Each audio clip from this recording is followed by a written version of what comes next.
Hello, I'm Dr. Longo, and this is part 2. Last time I talked about the everyday diet, the effects of everyday diet on longevity and age-related disease. And today I want to talk about focus on fasting and the different forms of fasting. And so I'll start with the most popular one, the one we hear about all the time. And some people, of course, include, or I would say most people include periodic fasting in the word intermittent fasting. But I like to split it. I like to think of this as separate. So intermittent fasting, to me, mostly includes the very frequent type of fasting. So, eating every other day, which is called alternate day fasting. 5-2, which is about, fasting for either completely or mostly for 2 days a week. They can be consecutive or non-consecutive. And then time-restricted eating, which has to do with the periods of the day in which we eat, and also, of course, the overnight fasting that goes along with it. And so that's the first part. And the second part, I'll talk about my favorite, which is periodic fasting. And it's really our dream and mission is what if we could just do a fasting mimicking diet, not even fast, do a fasting mimicking diet for 3 times a year, maybe less, for some people more, for some people a lot more, but I would say on average 2 to 3 times a year. Is that possible? Could that change the risk of diseases? Could that be used to treat diseases? And could that increase health span and lifespan? And then finally, I'll talk about the longevity diet, but also what I call the longevity diet program, which includes the fasting-mimicking diet, by the way. So let's get started with intermittent fasting. And so just for those that are not familiar with the effects of fasting, and fasting really revolutionizes metabolism. So you have fat that is accumulated when we overeat, and this fat eventually, once we fast for long enough, there is a little bit of breakdown of fats every day or every night, let's say, during relatively short periods of fasting. But then as you get to 2 days of fasting, 3 days of fasting, or fasting mimicking diets, and especially after 3, then you have a high ketogenic mode, meaning that those fatty acids, the fat breaks down, as you see here on top, goes to the liver, and the liver now can break down the fats and generate ketone bodies and fatty acids. And these go in the body, and they're used by different organs to activate for metabolism, but not just metabolism. Now there's a lot of effects that every day we're finding about that both fatty acids and ketone bodies can cause. Now, so for example, here we know of lots of effects in the brain, both our work and the work of Mark Mattson and others. Okay, so these are let's say the most popular forms of intermittent fasting, where you can have on the left, A is the regular diet, and then B is the 3 meals consumed during the 12 hours. So you're starting to see the time restricted feeding. Feeding is usually used for animal work, and time restricted eating for the human type of intermittent fasting. So if you have 3 major meals during a certain amount of time, that's can be considered time restricted eating. And then you have 5-2 that I just mentioned, so where 2 days a week, they can be consecutive, they don't have to be. And so here you have this alternation of B and D, this and this. And then alternate day fasting, A and complete fasting are alternated. So you eat normally, and then you either completely fast or get close to a complete fast on each other day. And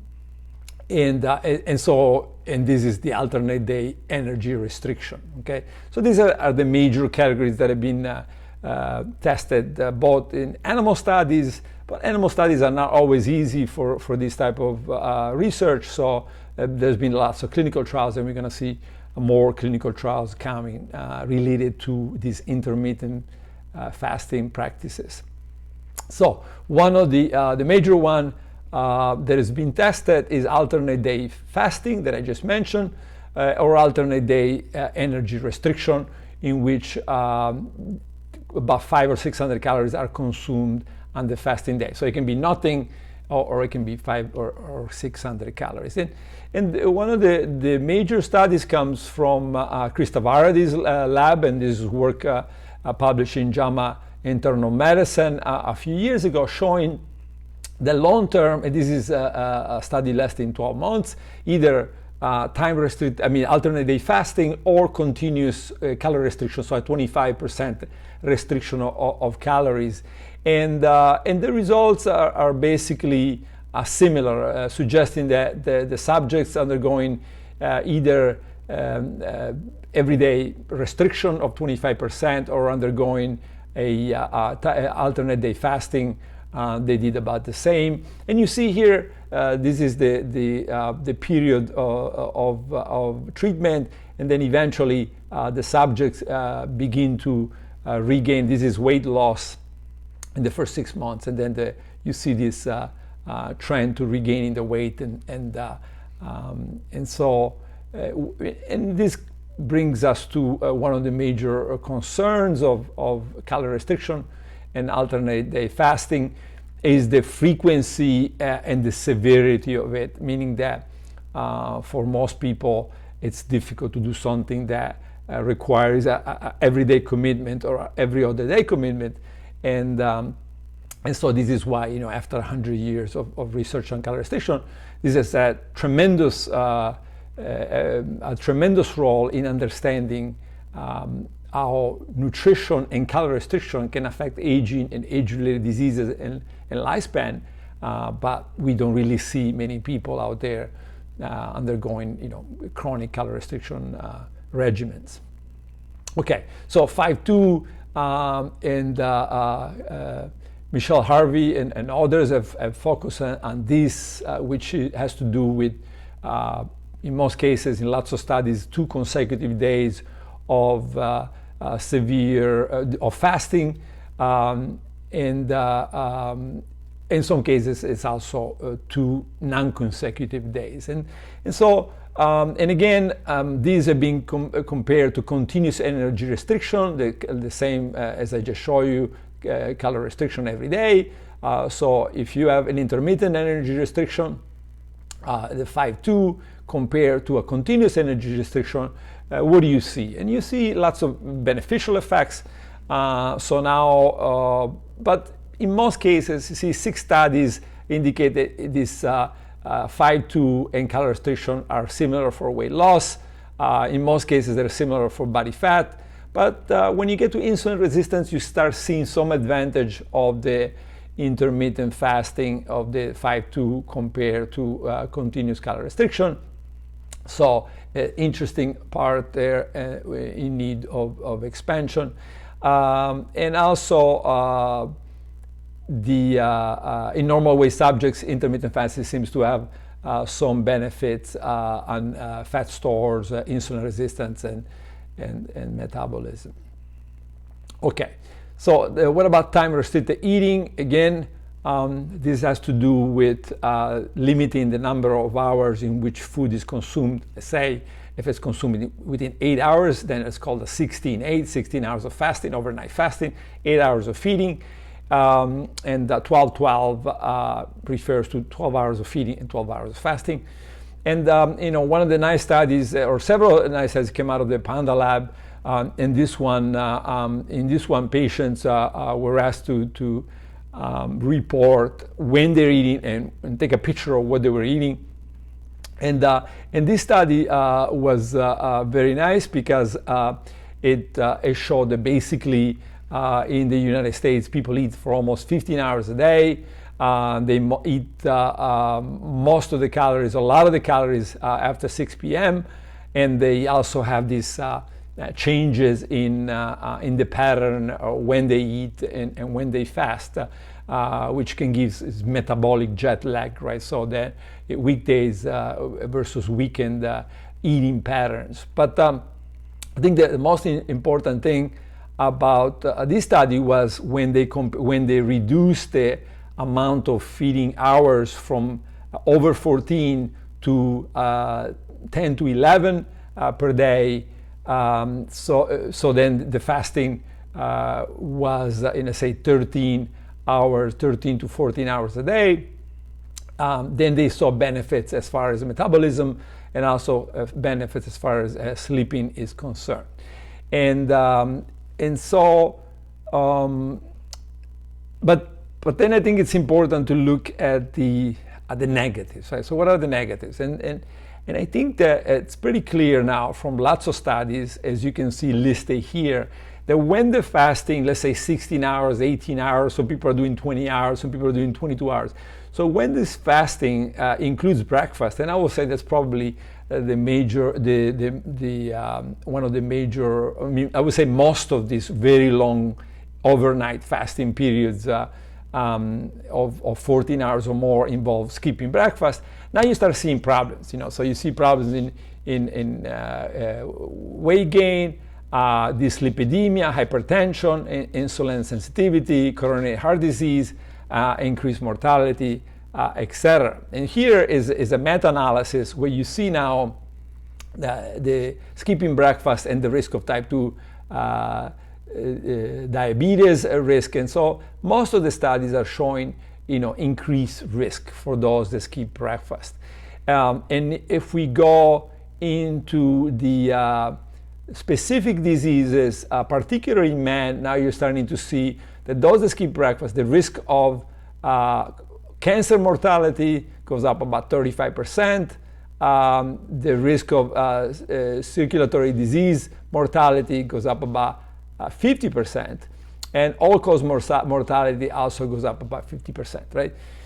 And so this does not mean that fasting is causing problems, but that what we have to be concerned with, in females, we still see the effect on overall mortality, but we don't see the effect on cancer and circulatory disease-specific mortality, at least not a significant effect. Certainly there are trends for increased mortality risk, but it doesn't reach significance. So this does not mean that intermittent fasting or time-restricted eating of 16 hours or involving the breakfast skipping is negative.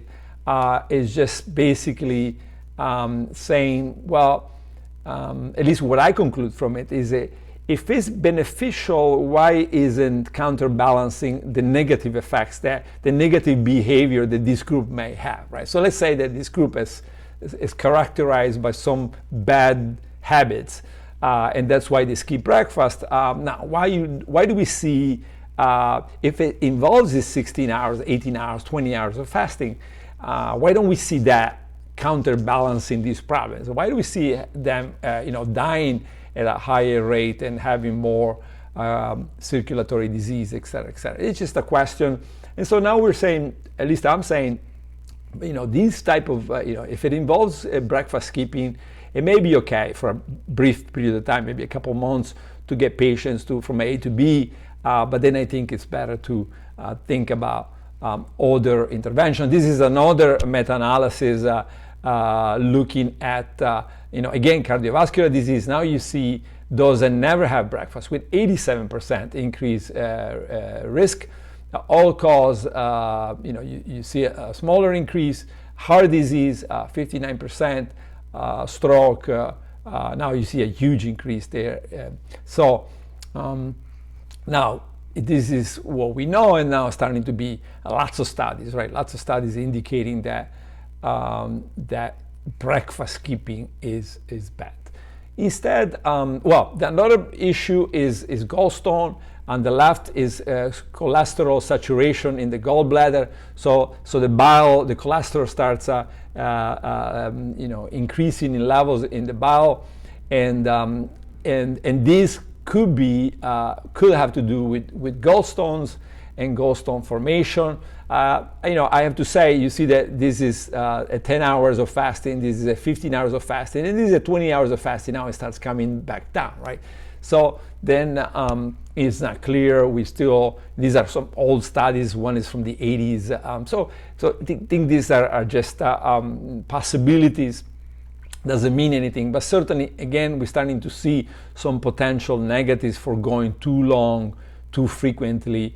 And now when we're looking at women that have gallstones, the fasting for over 14 hours a day is associated with about a doubling in the risk of gallstone disease and hospitalization from gallstone disease, but twice as much as those that fast for less than 8 hours, right? So again, I think we wanna keep all of this in mind in designing something safe. And I think it's what's safe is the 12 to 13 hours of fasting overnight, right? So I always say I've never seen this type of time-restricted eating, so limiting this to 10 to 11, 12 hours a day. I never seen, and fasting for 12, 13 hours a day, I never seen that being associated with negative effects, particularly if it keeps the breakfast if it keeps the breakfast as part of the major meals. So to conclusion, the intermittent fasting effects are generally similar to those of continuous calorie restriction. There are some advantages of intermittent fasting as far as insulin resistance. We're starting to see evidence of that in multiple studies. And I think out of all the different intermittent fasting, the time restricted eating, at least to me, is probably the most feasible. I think maybe fasting for 1 day a week could be reasonable. There's not much studies on that, but I think it would be nice to see more studies maybe on 1 day a week fasting. And then again, fasting for 12, 13 hours overnight. This type of TRE probably the most recommendable, considering safety, considering also feasibility. How many people can do this? I would say most people can eat, let's say, 8 a.m., 8 p.m. and fast 8 p.m., 8 a.m. So then overnight fasting of 14 hours or more associated with gallstone disease, particularly in the women that have gallstones. Gallstone hospitalization in those that have gallstones, and also increase in age-related diseases and mortality in those that skip breakfast as part of or whatever fasting method. Okay, so then of course we I am much more interested in what happens if you go longer fasting periods, but you just do it a few times a year, let's say 2, 3, 4 times a year, and what happens to make it feasible and to make it safer if instead of fasting you do reasonably high, levels of calorie high, because it is a fast. And this is, we'll talk about it in a second, 1100 calories going to 800 calories. So between 800 and 1100 calories a day.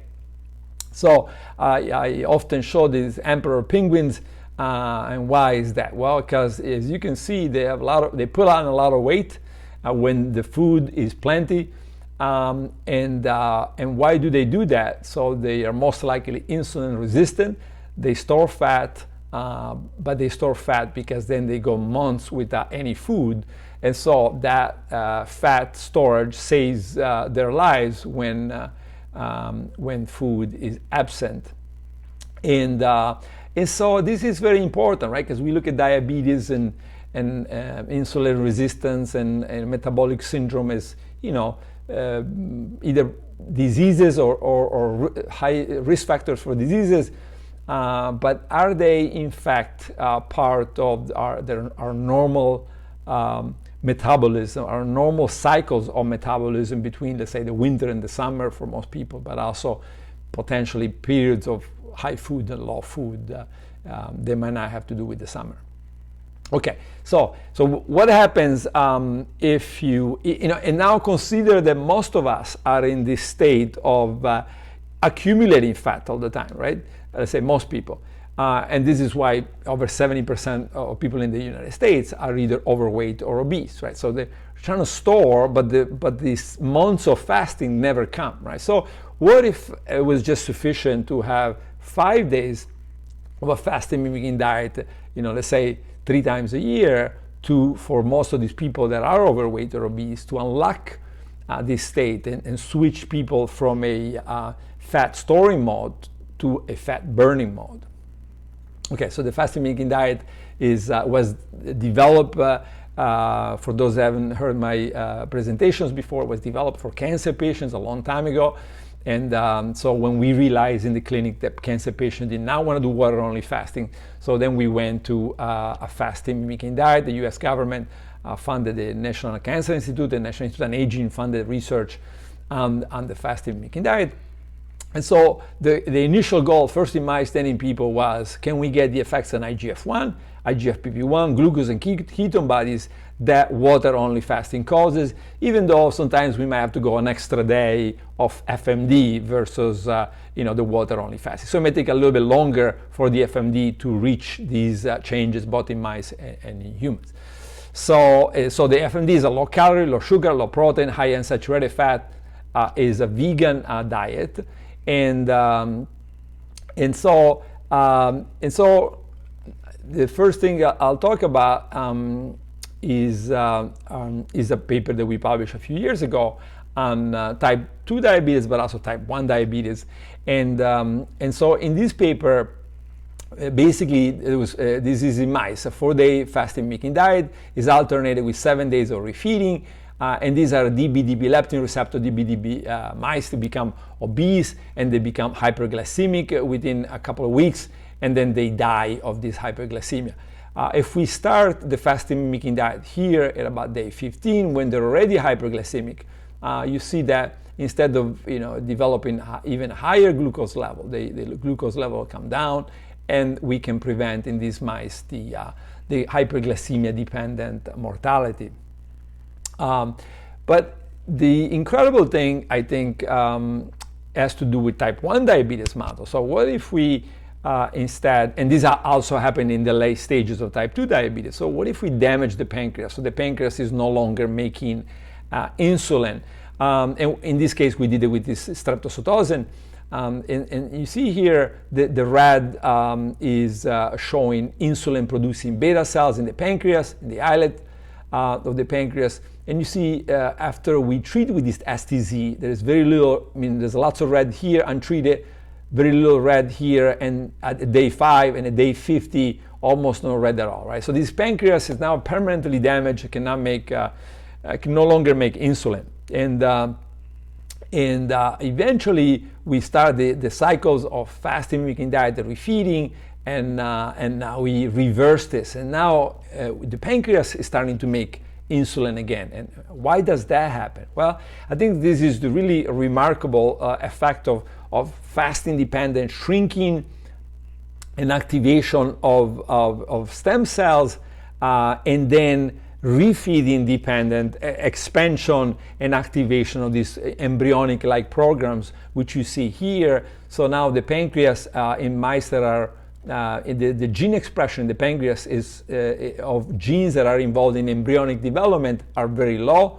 It's all green in mice that are eating normally. If you put them on a fasting-mimicking diet, you see they're all red.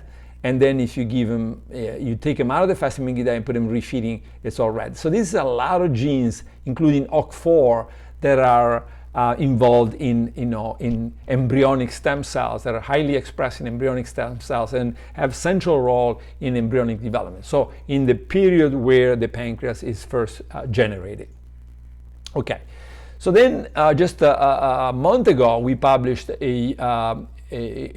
Brenda Mishra, a postdoc in the lab, published a paper And what happens if, and we've been talking about this for a long time, so what happens if you take mice and you give them a really bad Western diet? So we load them with fat and calories. So what happens is they become very big, and they become insulin resistant, and as you see in a second, they die early. So then what happens if you do exactly the same, but for just 5 days a month, you give them a fasting mimicking diet, right? So similar to the one, maybe a little bit more harsher than the one that the humankind in this case, but a 5-day fasting mimicking diet. And so we did this, and we wanted to do something that cannot be done in humans, which is a lifelong study. So what happens if we do this and we just keep going and all the way to the end? And okay, so interestingly, if you look at these mice on a high-fat and calorie diet, HFCD, when they're still adults, they don't have much of an effect on cholesterol.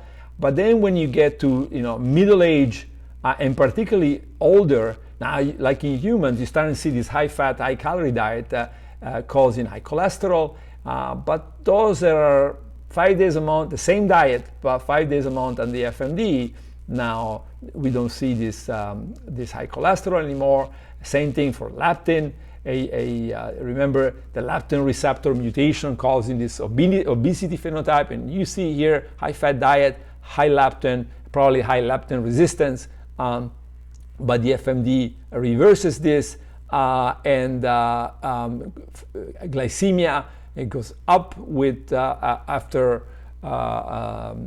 some time on the high-fat, high-calorie diet, and this is also reversed. And in fact, there is a trend. It's not significant, but it's a trend for the mice on the high-fat diet and on the FMD having a fasting glucose that is lower than that of controls right now. So again, it's not significant, but you see a trend for being even better than control, than the fasting glucose on the control diet. If you look at visceral fat and subcutaneous fat, you see that there is a complete reversal of fat deposition in the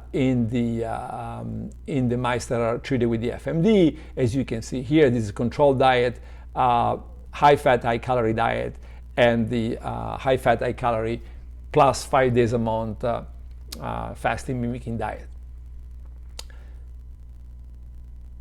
Okay, so why does this happen? Well, first of all, if you look at the fat cells, this is the metabolism, the mitochondrial metabolism in the mice on a control diet. So it was pretty high, right?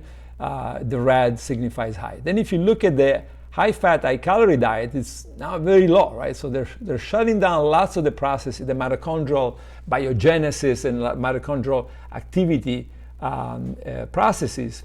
And then if you put them on the FMD, now you restore, or mostly restore, lots of these mitochondrial functions. The other very interesting thing is the serum ketones. So remember, ketogenesis, the fat is being broken down. If the fat is being broken down, the fatty acids and the ketone bodies are high. So when you look at these mice 5 days after the end of the fasting mimicking diet, you see that the ketone bodies are still very high, right? So this is indicating that even after the end of the FMD, the mice are continuing to burn fat. And this is probably why we see this very lean phenotype, is that they're not just burning fat during the fasting, they're burning fat also after the fasting. And this is very tricky, right? Because if you go too long in both mice and people, but in people this is well established, now the metabolism could slow down. So if you fast for too long, then you can get into a energy saving mode, and now you have a problem, right? Because now you've lost weight, but in fact you're burning less calorie adjusted per kilogram of body weight. And so this is why so many people undergo yo-yo cycles, right? You lose a lot of weight, and then your metabolism slows, and then you regain a lot of weight because, of course, you cannot now eat so much less to maintain that weight. The other very interesting thing that we're now seeing from multiple clinical trials is this protection of lean body mass. The FMD does not. The FMD cycles do not reduce. They reduce the fat, but not the muscle mass. And also we have shown that they don't reduce the bone density. In fact, they increase the bone density. Okay, and that's I think the most important. In the aging field, we're always looking at, so what does it mean for health span and what does it mean for lifespan? And you see here that this is the normal diet in green. In purple is the high-fat, high-calorie diet. It's really devastating effect on lifespan of these mice. The blue is the normal diet, the purple is the high-fat diet, and the green now is the high-fat diet, the high-fat, high-calorie diet plus the FMD, right? So now there's no longer any significant difference between these two, and clearly the high-fat diet alone is increasing mortality and reducing, drastically reducing lifespan and health span.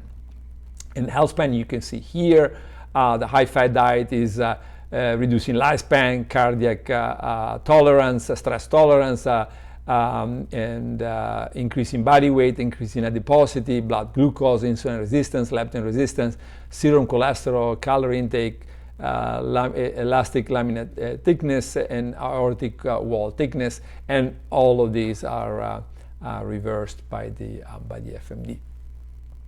Okay, so then this is an older study. Then I'll say a few things about a newer study, and so in the older study we've done 3 cycles of the fasting-mimicking diet in a group of 100 subjects, 71 of which completed the 3 cycles of the FMD, and the patients were otherwise instructed to eat normally between and don't change anything as far as food is concerned, and don't change anything as far as exercise is concerned between FMD cycles.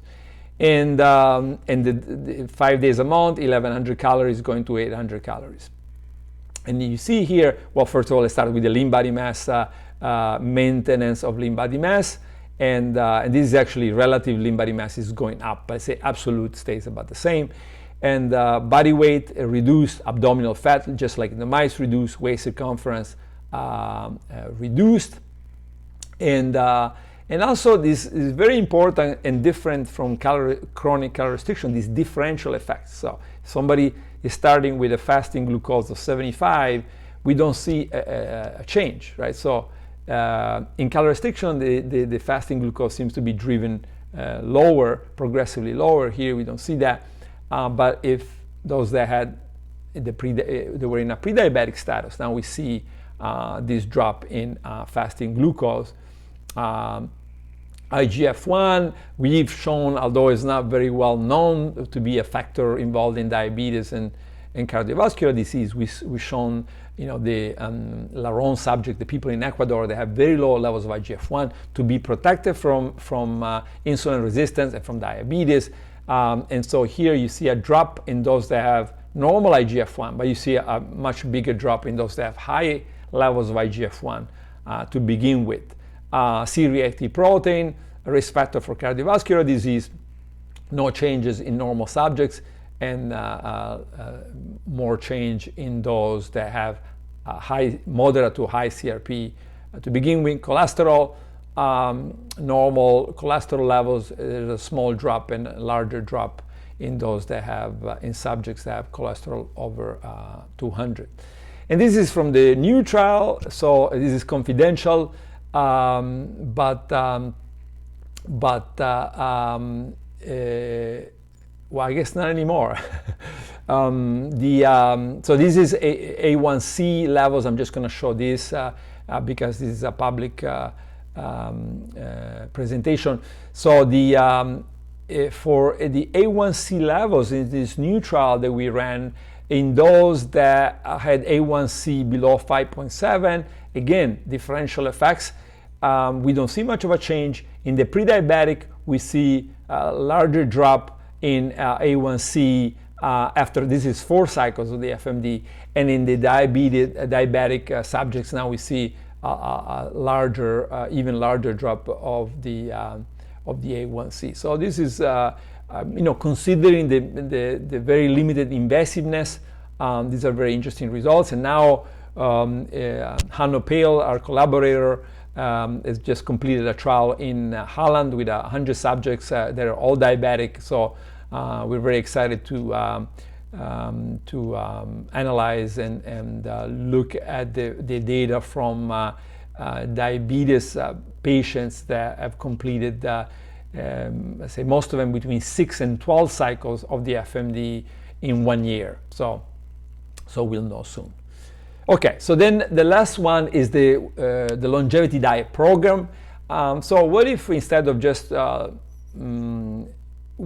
showed what happens in mice and in people if you just leave them alone other than the 5 days of the FMD? Well, what if you combine the FMD with a what I call the longevity diet? And so this is the longevity diet, which I described in my book titled The Longevity Diet. And I encourage you to get the book. All the royalties go to the foundation, to my foundation, the Foundation Clinic in Santa Monica and in Milan, Italy. So this is a pescatarian, mostly plant-based, plus fish 2-3 times a week, low protein until age 65-70. Then it goes to a moderate protein level, more of a variety of food, high levels of complex carbohydrates, and healthy fats, olive oil, nuts, salmon, high nourishment, omega-3, vitamins, minerals, 12 hours time restricted eating. I think that's highly recommendable, and occasional FMD, periodic FMD. So let's say 2 to 4 times a year for most people, and then some people needing to maybe do it more frequently, as I just mentioned, for our diabetes clinical trials. And then also the recommendation, which we're now starting to test in a large trial in southern Italy with 500 subjects. It's going to be part of the program is for those that are overweight or obese, breakfast plus either dinner or lunch. So always breakfast, based on also what I just showed you, plus either lunch or dinner, and then the third meal gets replaced by a healthy snack. It could be a small salad, it could be some nuts, it could be a fruit, but let's say less than 100 calories of a healthy snack.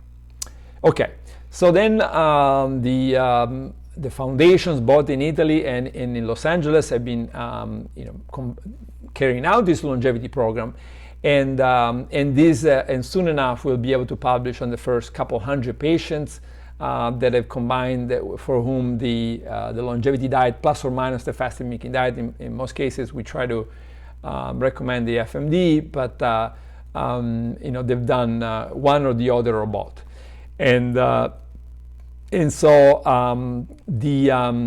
But first I want to show you the case of one patient, which I actually covered just a few days ago in another Facebook Live. But here is the a patient that did combine the longevity diet that I just described with the fasting-mimicking diet, and here are the results. So this is a patient who is a physician. So this physician had diabetes and also had hypertension, was taking multiple drugs, as you can see here. And so this physician was placed on a longevity diet, and you see the effect on weight. Not a big effect. So 9 months on the longevity diet, and you really see only a couple of kilograms of weight loss, right? So this is where a lot of people get discouraged, and they say, well, this is not really working for me, and then they might quit, right? And this is, even the longevity diet is a chronic diet, and although it's not, it's not a drastic change, but it's a considerable change compared to what most people eat, right? So But you see now that this physician now starts to do the fasting mimicking diet and also start applying a stronger version of the longevity diet program, where now we're implementing the time restricted eating and we're implementing the 2+1, 2 meals, breakfast plus lunch or dinner plus one healthy snack. And you see now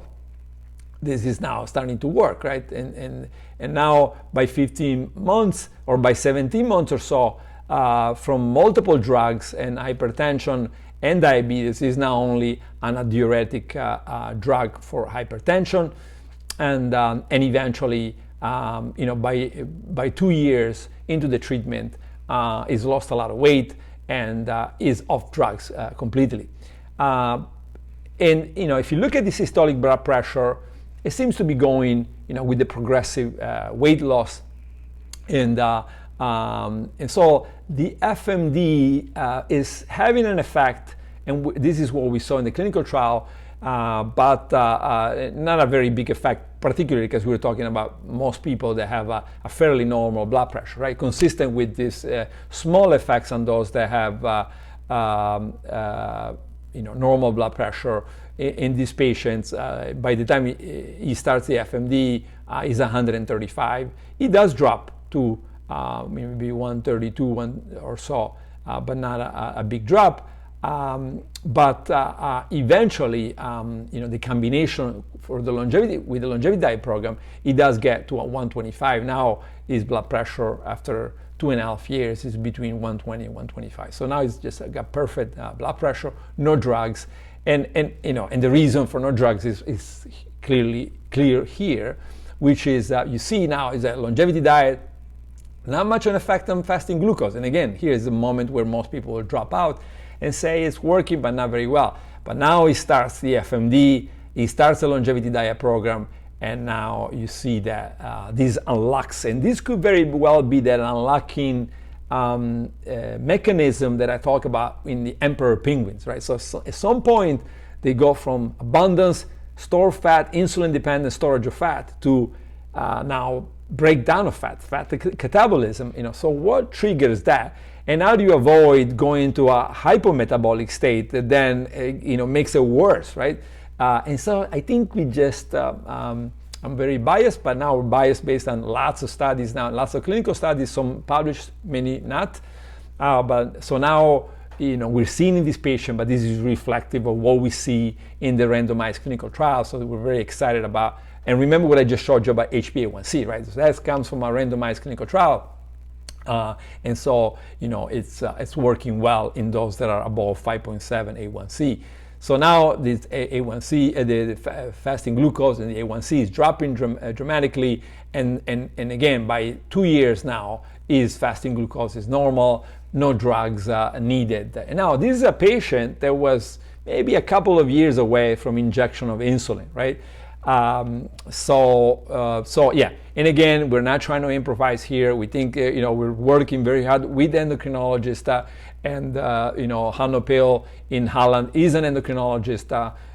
So we're just trying to move these like drug-like fasting packages into mainstream medicine, and we are on our way to generate the data. I think that that would be necessary, potentially with the FDA, but certainly with the blessing of the FDA, if not FDA approval.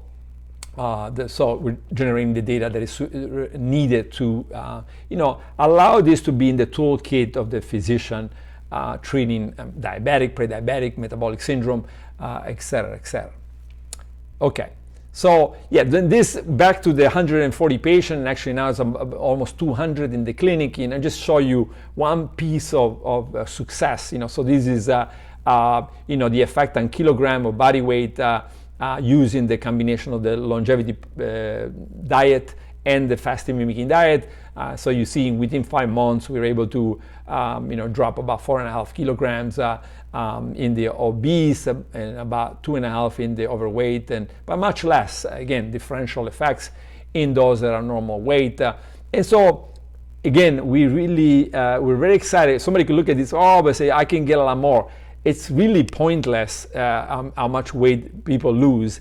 especially if they go into a yo-yo effect, right? So if you lose too much too quickly, you slow down the metabolism, it's pointless, right? So what you want is a slow process, like we've shown you for this doctor, right? A slow process. It might take 2 years, and by the end of the 2 years, now the doctor is off hypertension drug, off diabetes drug, and easily maintaining the program. Why? Because it's not so excessive, it's not so strict, it's not so extreme that he ends up abandoning after 6 months, a year, or 2 years. And so that's really key. And so they're just ending with either disease or disease risk factor going up with lifestyle, aging, and genes. And this particularly longevity program we're seeing very, very potent. And now, yes, we have to wait until the big clinical trials. Now, pretty soon we're going to have data from thousands. I think in the next couple of years, combined, we'll have data from thousands of patients, and so we will really be able to say, to confirm what I'm showing you here and what I showed you from at least 3 or 4 randomized clinical trials that are already been finished, and they will, and several of which will be published soon. And so this is we envision this in the prevention of diseases, but also in the intervention in the prediabetes, diabetes, metabolic syndrome, obesity, early high risk for cardiovascular disease. All these are I think are groups where these FMDs and the longevity diet program will be very effective based on everything we've seen. And they're just gonna thank a lot of the people that have done this, and I'm just gonna take some questions, and these, Marco, are on the on here, right? Yeah. Okay, so they just keep coming down. Yeah. So these are the first. Okay. So it starts here, right? So. Okay, what would you recommend for someone living with MS, intermittent fasting? If you have MS, I would say talk to a neurologist. And we have we're about to start a trial at USC. Well, I don't know if it's multiple sclerosis or metabolic syndrome here now. So if it's multiple sclerosis, we're about to start multiple trials. If it's metabolic syndrome, I think I've already shown the data. And it's pretty convincing for those that are in that state, and so talk to the endocrinologist and or your doctor, and consider the longevity program, including the FMD. If I'm a little underweight, again, if you're underweight, probably good to talk to a dietitian or a nutritionist or a physician. And we usually recommend to go to gain some weight that you would then lose during the FMD, and you go back to the initial weight. So that's something that has worked well in our clinics, and our dietitians use this method. So now of course it depends what it means to be a little bit underweight. You have to make sure that usually. We don't like anyone doing the FMD, let's say below BMI 19. But the physician may make some exception. But again, I would not go below. If it's already low weight, I wouldn't go below that. Is there a big difference between 12, 16, 20 hours intermittent fasting? Yeah, I just talked about that. So I recommend that you see the slides that I just presented.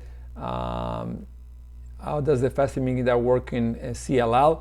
We have several patients now that have been part of the clinical trials, and they've had CLL, and we've kept several of them for years on the fasting-mimicking diet as part of the clinical trials. So we like to do a randomized clinical trial on the CLL, and in particularly in the moment where no drugs are yet required, right? So in the diagnosis of CLL period, where there is a watch and wait situation, right? So they were very interested. So if anybody wants to sponsor this trial, we'll certainly or do the trial. We'll be very happy to help out. Yeah, chemo and fasting, yeah, these should be the oncologist call. In the clinical trials, the fasting mimicking diet is be done 3 days before the chemo and 1 day after, so 24 hours following the chemo given all in one shot. But again, this is not the place to give recommendations to cancer patients. Talk to your doctors, come to the clinic, the Create Cures Foundation clinic, and or contact the clinic, and then there's going to be registered dietitian that can work with you and can work with the oncologist to make sure that you get all the things that you need. Osteoporosis and fractures in postmenopausal women. Yeah, so this is a question about dairy. I think there's a whole literature there. Some people argue. I know Colin Campbell was arguing that people that had the highest dairy intake had poorer, worse bone density or maybe fractures. I don't remember the details, right? So I think it's a controversial topic. Dairy does not necessarily turn into more bones, contrary to popular belief, but it could be that there is calcium deficiency. And so in those patients, maybe the dairy could be helpful, right? So it's a fairly tricky scenario. Regular monitoring of IGF-1 level. No, I don't think it should be regularly monitored, but now we have lots of evidence suggesting that between the 120 and 160, 180 range seems to be a healthy range of IGF-1, right? So if you do measure it maybe once a year or so, that range seems to be good. If it's much higher, your diet is probably not ideal. If it's lower, that could potentially be that something is wrong. Yeah, leaky gut and FMD. Yes, we have multiple trials that are now looking at leaky gut. We published in the mouse data a few years ago. It was very effective in the mice with IBD. With different IBD models, and and interesting, water-only fasting was not so effective, right? So that was an interesting part of the paper, but yeah, the FMD seemed to cause a major changes in the microbiome, and those seem to be important for the alleviation of the IBD symptoms, the inflammation and the infiltration of the immune cells into the gut. Have you ever seen evidence that cancer cells may become more robust following regular periodic fasting cycle over a considered length of time? We've never seen that, but I always say it's probably not a good idea to fight cancer with fasting mimicking diet or fasting only. This is why everything we do, even in mice, we always combine it. So you don't want to give the opportunity to the cancer cells to become more resistant to either a drug, any drug. So most cancers become resistant to whatever monotherapy is given to the patient, right? So, and fasting could be viewed as a monotherapy. If you just give fasting or fasting mimicking diet alone, eventually the cancer figures out how to survive in that. Where it does not survive very well is when you combine it. Fasting plus chemo, fasting plus radiation, fasting plus kinase inhibitor, fasting plus or fasting mimicking diet plus hormone therapy. So that's where that's what we're setting up to do now in many clinical trials.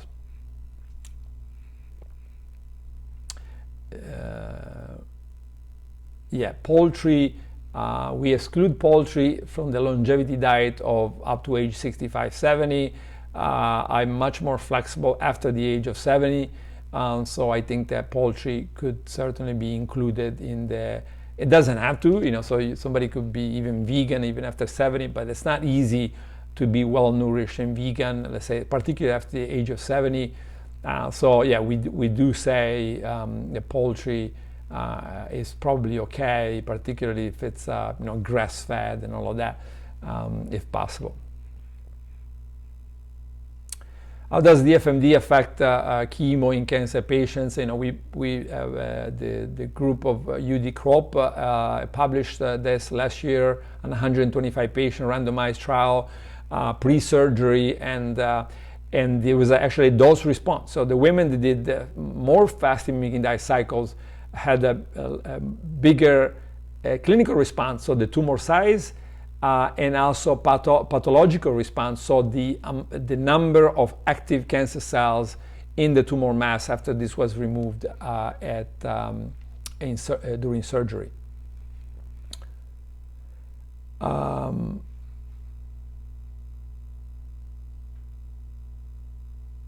Yeah, so what is your view on long-term water only over 3 months fasting for morbidly obese, right? Bad idea, right? So bad idea. Why? Because remember what I said earlier, eventually you're gonna get into a thrifty mode. You're gonna get into an energy saving mode. So it's much better if somebody's morbidly obese to have a gradual, continuous, maybe with the help of a dietitian, with the help of a physician, have a program, longevity diet plus FMD lasting maybe 3 or 4 years. It could take 4 years, but it's not very invasive, right? So the patient can go back to a reasonable diet, is not pushed to the limit, and this is a long program that eventually can be effective. It takes work, but I think that's what I recommend. What about Alzheimer's? Alzheimer's, we have a clinical trial. We're about to publish animal data. And so I think very promising, but there's still a lot of work to be done. What diet is good for better neurological performance? Are they good? Yeah. So I think if we're looking at neurological function and the function of any system, then we just go with the aging. What is the effect on aging? So again, I would go longevity diet, fasting-mimicking diet, time restricted eating of 12 hours. And skipping one meal, which is not breakfast, for those that are overweight and obese. Those seem to be a good strategy.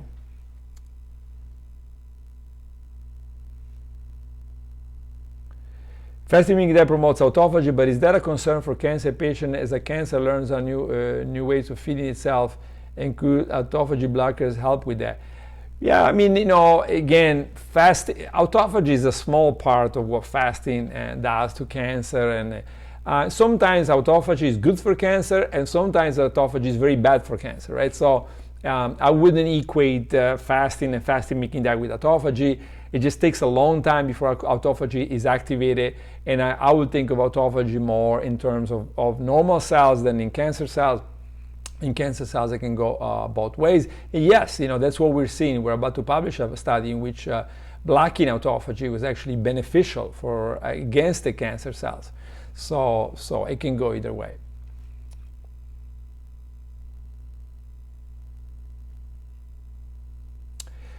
Sex hormone levels in women, FMD, we have seen a fairly neutral effect from what I remember both in men and women. So the sex hormones are not, maybe temporarily affected a little bit, but then they go back to normal, and that's probably what you want. Okay, so I'm just gonna finish here. I think we're at 7 o'clock, so I have lots of other questions, but I just don't have time to answer them. Okay, so thank you much, and until next time.